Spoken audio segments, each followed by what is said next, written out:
20,000 veterans are experiencing long wait times for care at VA facilities. That's according to an internal audit released by the Department of Veterans Affairs on Monday. When you break it down, that's more than 57,000 veterans who have been waiting 90 days or more. Nearly 64,000 additional veterans requested appointments over the last 10 years that have never been scheduled. On Monday, the House Committee on Veterans Affairs heard testimony from government watchdog agencies to determine who is to blame. Richard Allen Smith is a retired Army sergeant and veteran of the war in Afghanistan.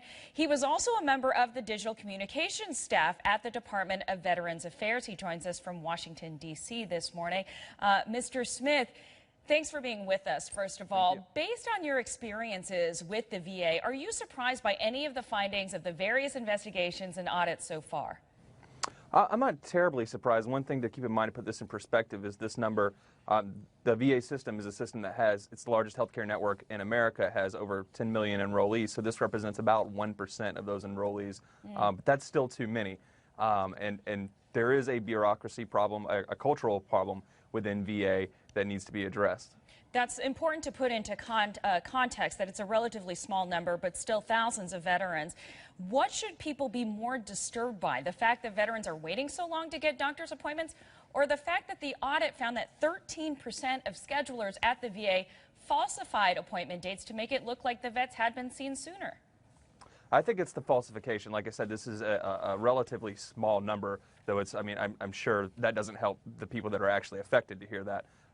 But when we have a problem with falsifying records due to goals that may or may not have been wise, right, that's really important to address that so that we don't see the problem spread in the future. So one suggestion by this audit is that the 14-day wait time was unrealistic.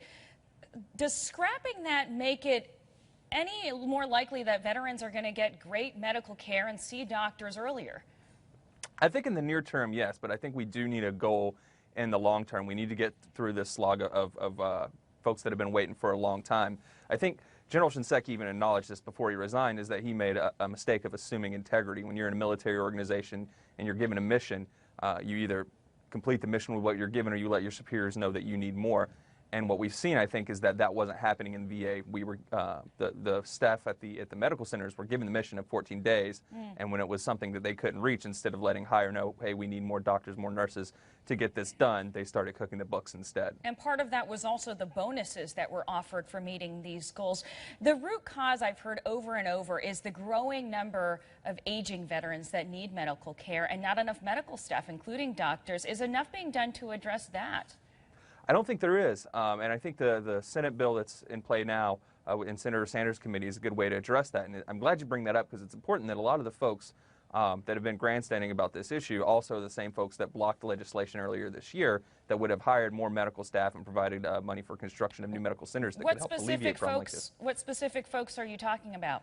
Chairman Miller, for one, who's been sort of right out front, grandstanding and not being very helpful. Senator Sanders has been great on the Senate committee in addressing this issue and trying to be productive. And this isn't a partisan thing. I think on the Democratic side, Congressman Filner, when he was on the committee, was just as bad as Congressman Miller. When you worked at Veterans Affairs, what was the culture like? How did people get ahead? And how can the culture be changed? So from the time that I worked there, what I saw was there was generally a section of people, a group of people who had been there for a long time, that seemed to still be stuck in the old way of doing things, which often seemed to me, from my perspective, of making things look good instead of making things good. I think when General Shinseki came in, he brought in and encouraged recruitment of folks who were more reform-minded in trying to fix the problems and identify creative solutions. And when we could communicate those ideas to hire appointees, that we could do those things and we showed results. But oftentimes those communicating those ideas didn't get to the top because they went through that level of folks that have been there for a while. And that's what concerns me, is if you are at a level now where you're ready in your career to be appointed a hospital director, you were there in the time when you got ahead by making things look right. And that's not universal. There are lots of hospital directors and clinic directors and whatnot that have got on board and are reform-minded, but we need to address those who aren't there yet. Richard Allen Smith, retired Army sergeant and veteran of the war in Afghanistan. We sure appreciate your perspective this morning, sir. Thank you. Thanks for having me.